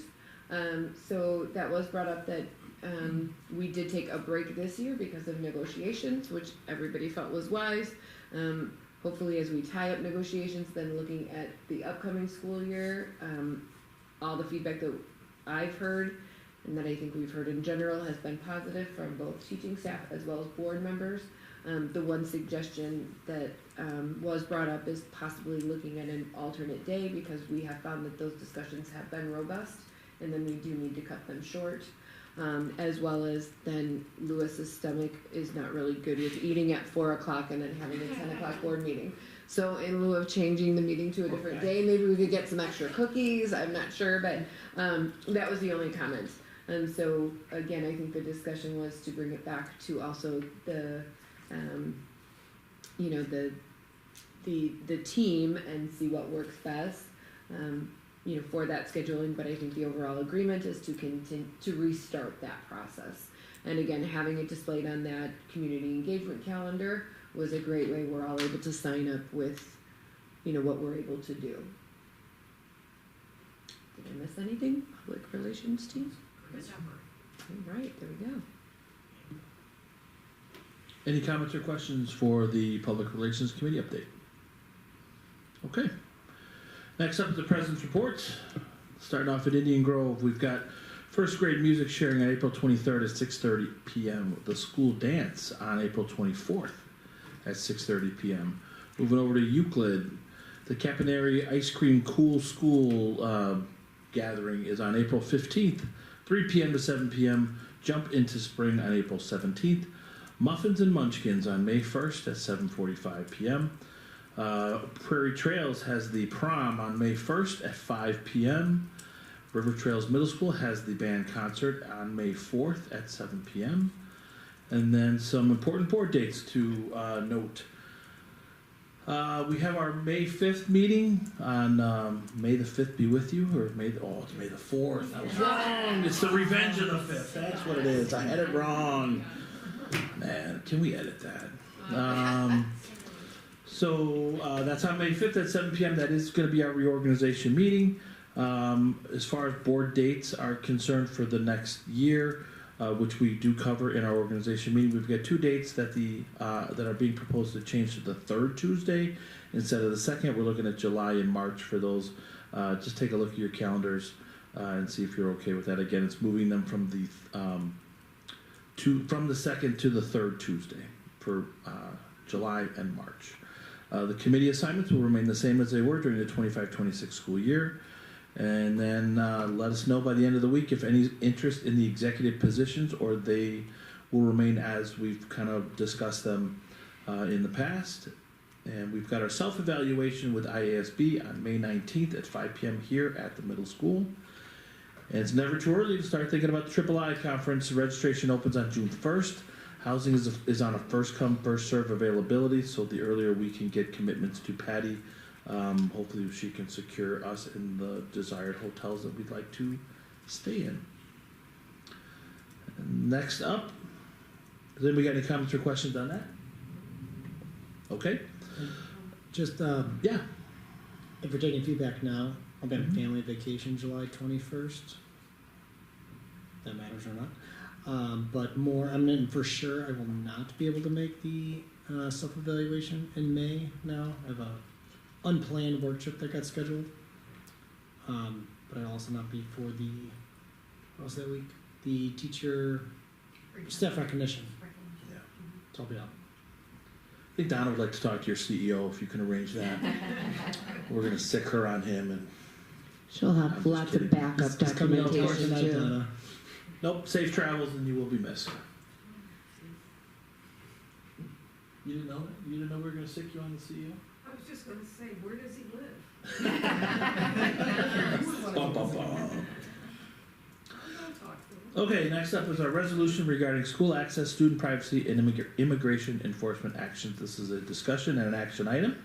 So what we'd like to do first is just get before we get the discussion going, just I'd like to entertain a motion and a second to adopt the resolution regarding school access, student privacy, and immigration enforcement actions. And the policy was in our board book. So before we can get the discussion going, let's make it official. So moved by Johnson. Second. And second by Pfisterer. Comments or questions? Last time we kind of just went down the roll. Is that easiest? I'll go first. If Okay. no one else goes. You can do that too. I wrote on something. All right, so thank you for researching and putting this together. I know that a lot of time was spent looking and thought was put into it. I personally, I really like how this is presented, and I think it represents our policy as well. It's also in line with many of the other area districts, school districts, and park districts. So I support this resolution. I'll make it short and sweet. I was more opposed to the signage. I have no problem with the resolution, and I agree with the way it was written and have no issues with the verbiage or how it was laid out. I'll piggyback and say, thank you to Becky for very nicely putting that. Well said, and I agree. I too appreciate the time that went into the resolution, and I think the resolution definitely represents the district and what we hope to achieve in supporting our families, so I too am in favor of the resolution. Anybody else? I just don't want to repeat what everybody said, so I'm good. Same. Good. All right, then let's call roll. Lewis made it even shorter. Ronstadt, Yes. Johnson, Definitely yes. that might be a first. Bianchini, yes. Pfister, Yes. Camardo, Yes. Friedland, yes, and Grimpy. Yes. Motion carries. Okay, same thing on the signage. Before we go into the discussion, let's entertain a motion. Before we go into discussion, let's entertain a motion and a second to move forward with district adding signage to all district properties as recommended by the administration. So moved. Moved by Johnson, Second. second by Camardo. Any comments or questions? Get your mic on. You want to start it off? Oh, Or sorry. just- That was just left over from taking roll. Anyone want to start off? Thank you again for putting this together. I appreciate the multiple quotes. I was happy to see that Studio 214 worked out, and hopefully it's a new asset that we can use. I like the language. I know we talked in the operations meeting about some different language, the proposed language for the sign. So I support this. Just say, other than just being a little sad that I feel this is necessary, I absolutely support this. Anybody else? Yes. So, again, in support of the resolution, and I do appreciate putting all of this together as far as costs and language and realizing that different districts have taken different routes. So we have districts surrounding us and entities that surround us that have both been in favor of signage, as well as districts and municipalities that have not. Reflecting and doing some research in that capacity, I just want to be very, very clear in where I'm hesitant. Number one, if we are hoping to support our population and support our families and our community, ensuring that the targeted ways that we are supporting them do not have negative unintended consequences is a great concern of mine. When I researched this further, particularly with signage, negative consequences became very clear, particularly in the effect that they had on the either municipality or school district that was presenting them. Those negative consequences, again, however unintended, showed up in unwelcome visitors, in misinformation being sent to both parents and families. And when I say parents and families not necessarily that were participating in the school district, yet lived in the area. And then it also brought unwanted attention in the sense of increase in local calls to authorities in relation to the entity having knowledge of illegal or misrepresented activities going on within the property itself. So I can only give you an example. First, to reference the SALT, the Safe and Liberation Together, that was primarily focusing on information sharing, not necessarily direct access, because of the fact that we have already information and procedures in place for anyone who would come on district property or municipality property that was not there for an intentional purpose that is within our allowable purposes. We have those in place already. So SALT was primarily for information sharing. And in doing the research on that, which is why I support the resolution, that impact was definitely felt in the way we're writing the resolution. However, that cannot be conveyed appropriately on signage, as well as it's not able to be conveyed in a method that is getting it to the parents who may need it. If we're looking at supporting our families and the population in general, having signs in one language is not going to meet that goal, and in fact has demonstrated where signs have been placed an increase in response to signs being put up, and not a positive. Having people that would not normally be within the environment in which those signs were increased, because the misinterpretation was that was protection. And then also having people who felt that it would be appropriate for ICE to be in an area were intensified, because clearly if the entity was hanging up signs, there was knowledge, there was something being hidden. So again, I can only go back to what we're seeing in the numbers of entities that do hang up signage, an increase in calls to ICE, an increase in calls to local governments, stating that there are concerns or activities that could be going on within the entity, and then the effect on the overall community because there's not the ability to expand information or translate information appropriately to the people we are trying to help. So again, I am in great support of helping our families and ensuring that they have the supports that they needed, which in reviewing already what our district has done, it is extensive, and continuing those supports.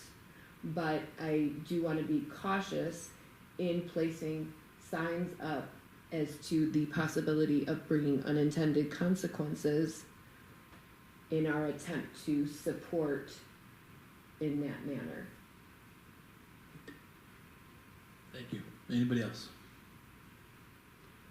So I think mine is more just a question for that legal review TBD. Like, so we've already run this past legal, correct? Correct. I don't have a bill for it yet. So there's a cost, but I don't know what it is. That's why it's TBD. Oh, just for the cost. I thought it was just like for approval. I'm sorry. I thought it was like for the language piece. I was so confused. Got it.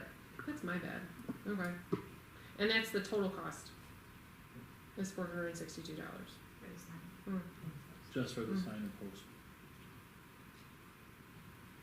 Okay, so I guess then that's my question. This says the following estimate represents the total cost, so that's for all 8 signs? Okay. Was it a yes? Yes, that was a yes. Yeah. Sorry. I really should mix that up. Okay, thank you.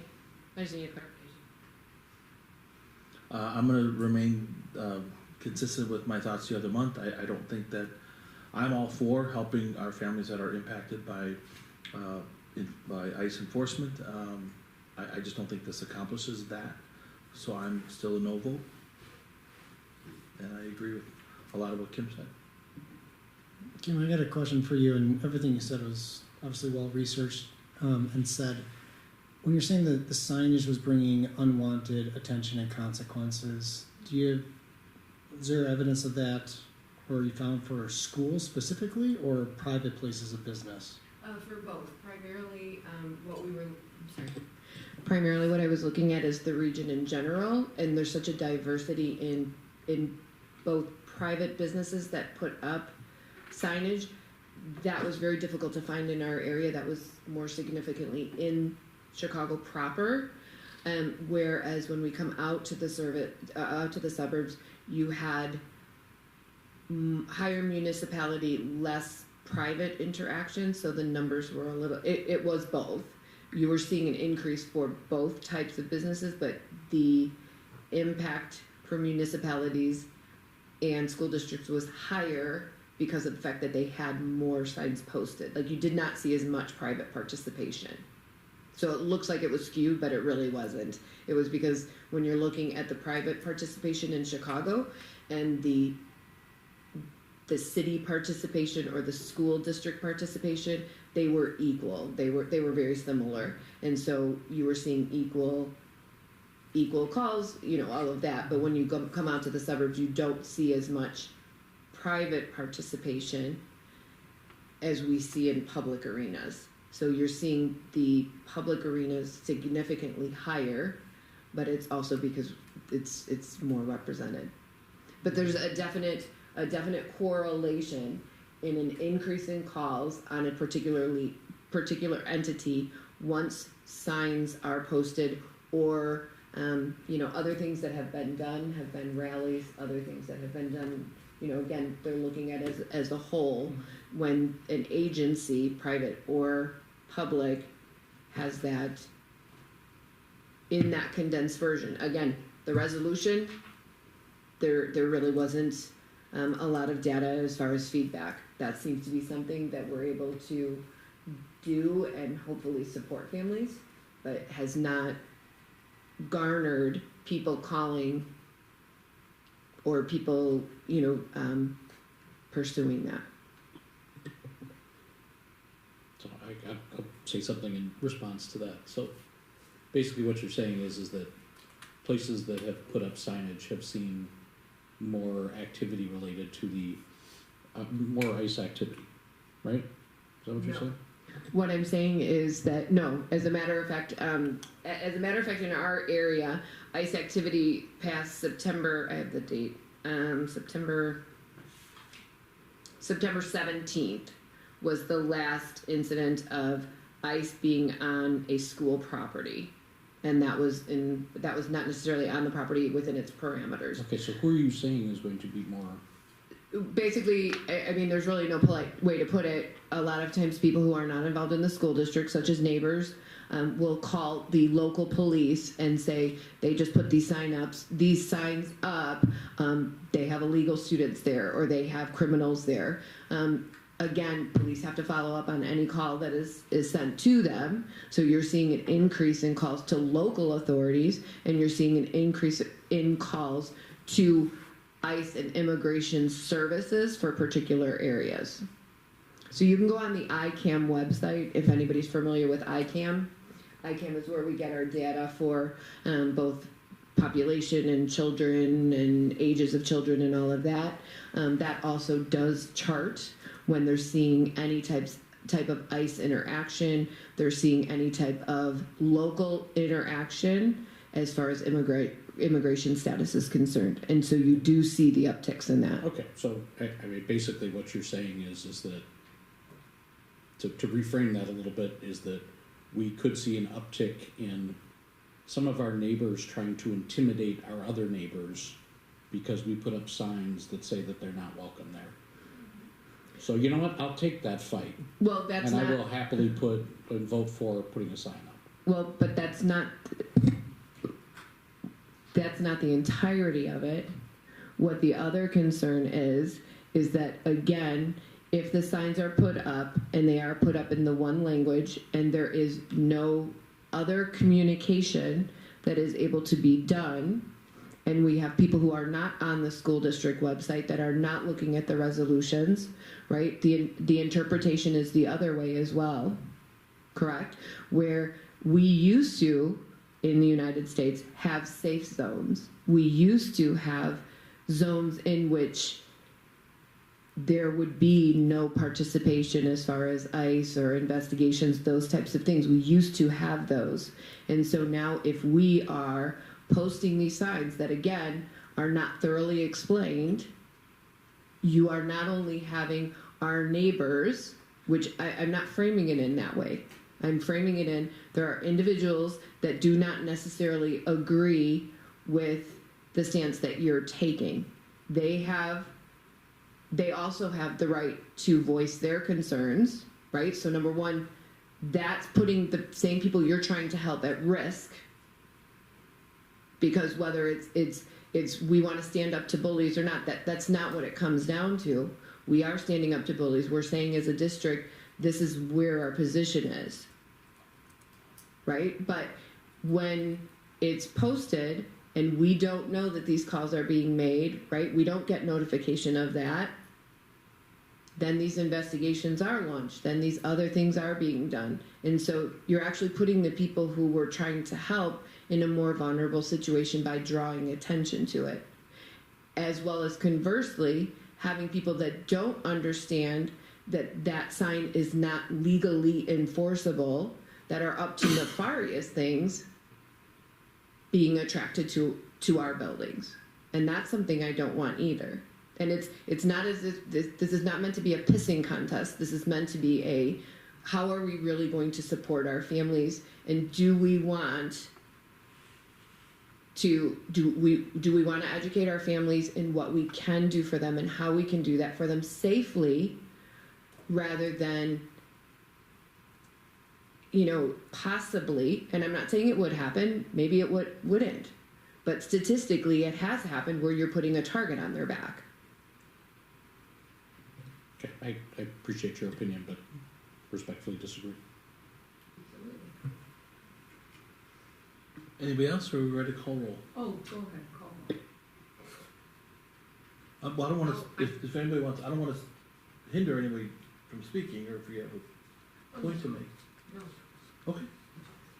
I'm so sorry. Are we communicating the resolution to our families? Like, We posted on the website.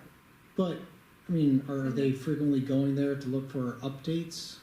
To know? Are we going to say, hey, this is just posted to our website via email, letters, flyers, just let them know if the intended effect is, look, we are taking a stance to really proactively help you. I don't look at our district website very often. I mean, it wasn't part of the motion. That's fine. So it's fine that it's not. Mm-hmm. Is this something that we would want to consider then? Sorry, if you're perhaps arguing like signs are bad because it could have unintended consequences, and we want to be helping our constituency, should there be some other resolution or action that really informs them about what we are doing, as opposed to passively putting something on the website that may go unnoticed. So for those that are not visiting it or seeing signs, they're unaware of the actions that have been taken. I think I asked this when we talked about the signs, and you asked me to bring it, or us to bring it as a future topic, right? To have how we were going to educate families. Well, I think we just approved a policy. We didn't necessarily give implicit direction on how or how not to communicate this. So I view that as at the discretion of the administration from this point forward, and I would hope that I know that our administration will use their best judgment to communicate this out to the community.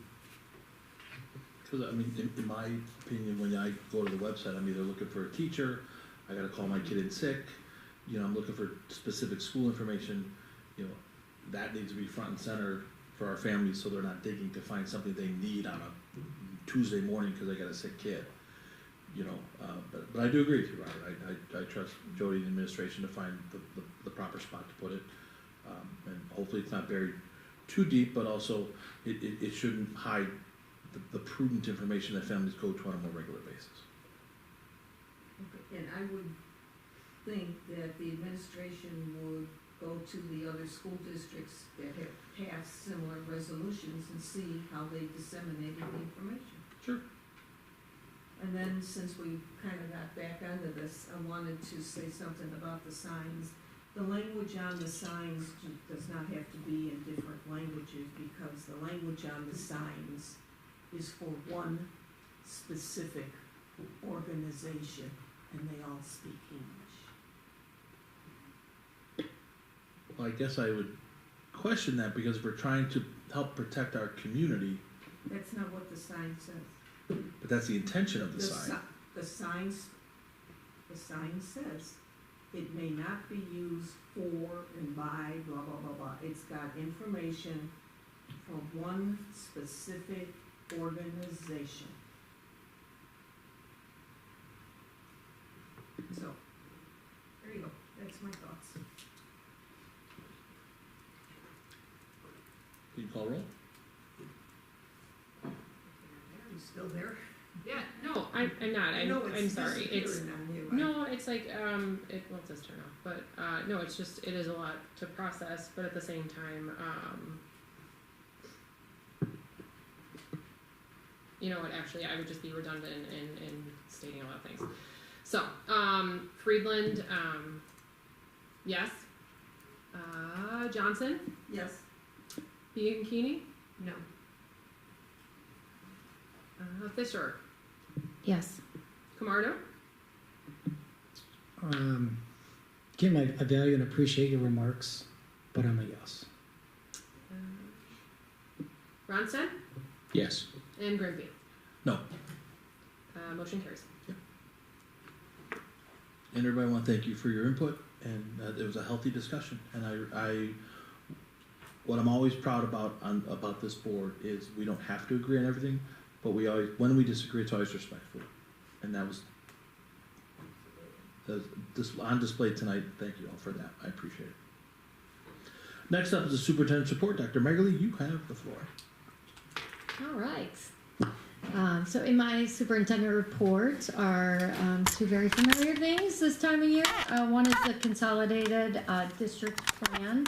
So really, that's just a reminder to you all. And then a summer school preview, which I'm excited to bring back after a successful summer school session last year during our very long summer.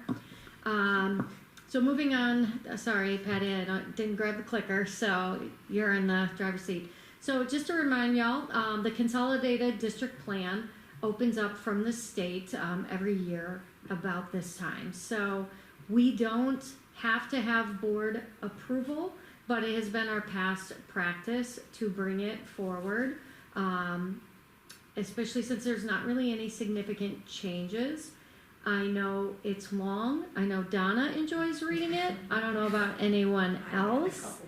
I anticipate that after our strategic plan is written, some of those you'll see that direction maybe change somewhat, but that plan really is launched from our long-term goals. So that's why it has not changed from year to year. The next slide just outlines the grants that are all part of this consolidated district plan. And so the state funnels money into all of those different grants that basically Carrie and Christy will then allocate towards various programmings.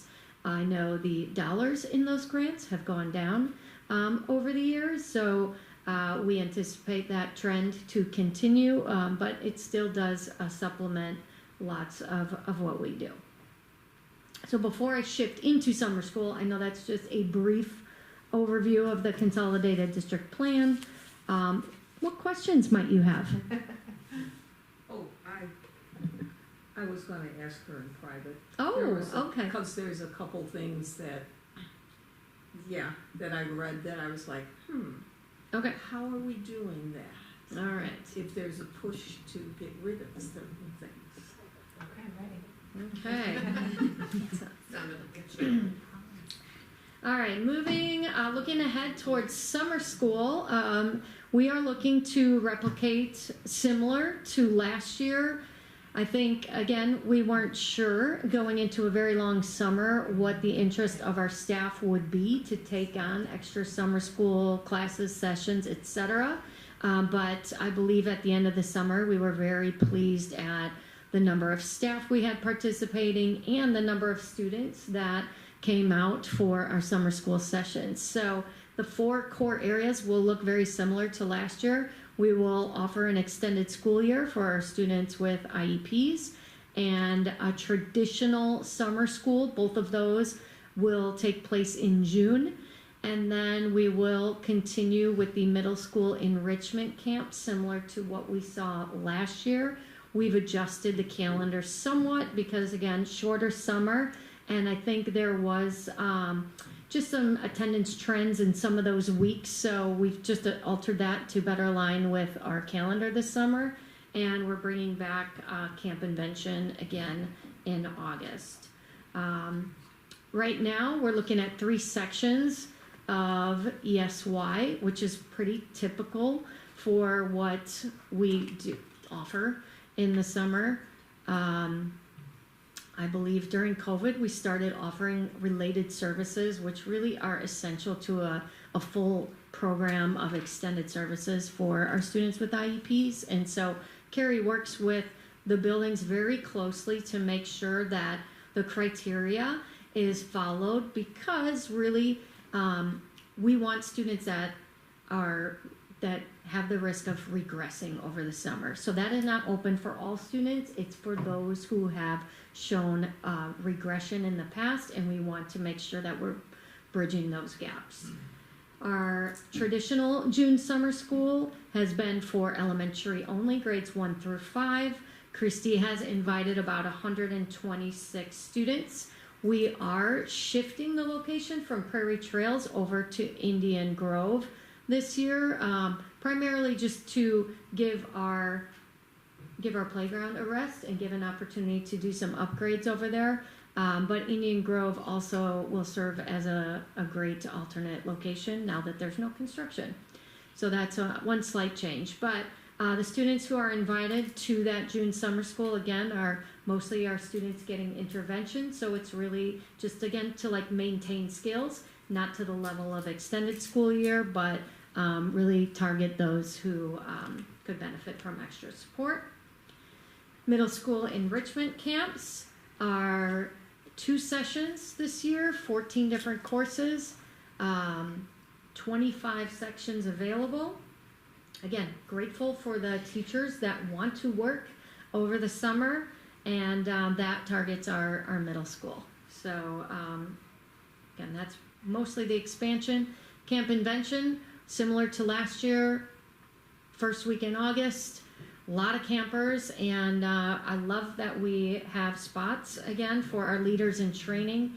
I remember being amazed at the number of kids who wanted to be leaders in training and how quickly that filled up. So I think we've learned a few things from last year and are excited to bring this back to make it even better this summer. So just a couple of previews as we're prepping for summer and beyond. Any questions, thoughts? I just wanted to say thank you for always taking the feedback from both parents and staff into account, and because of the way that the new enrichment camps are divided up, I think it gives everybody a lot more opportunity, because I know that there are some camps that are just overwhelmingly sought after. So I love the way that you've split it up and made it almost kind of like an A-B schedule. Yeah, and exactly. So I think it also helps get some kids ready for that. So thank you for taking that feedback. Are the middle school camps, is that an extra fee? Okay. They're also much more affordable.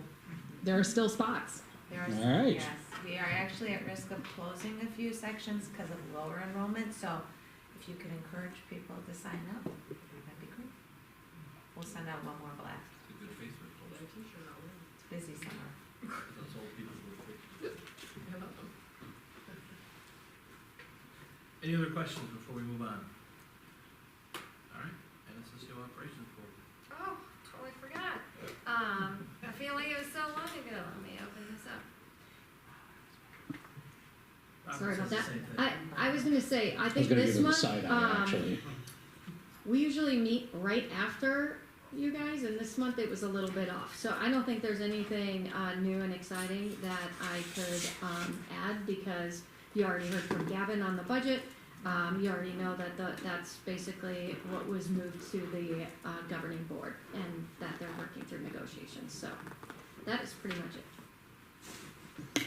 And just so everybody's aware, the consolidated district plan will also be on the May consent agenda.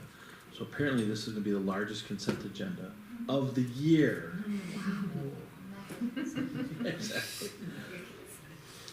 All right, next up is future topics. We don't have any pending topics to come before the board. Does anybody have one they would like to consider or discuss? All right, hearing none, let's entertain a motion a second to adjourn at 8:57. So moved. Second. Moved by Friedland, second by, who was that? Robert? Mayor. All right, Ron said. This is, Friedland, could you please call roll? I would love to. Ronstadt, Yes. Grimpy, Yes. Camardo, Yes. Johnson, Yes. Pfister, Yes. Bianchini, Yes. and Friedland, yes. We are adjourned at 8:58. Steph, I totally lost. Oh, I super lost you.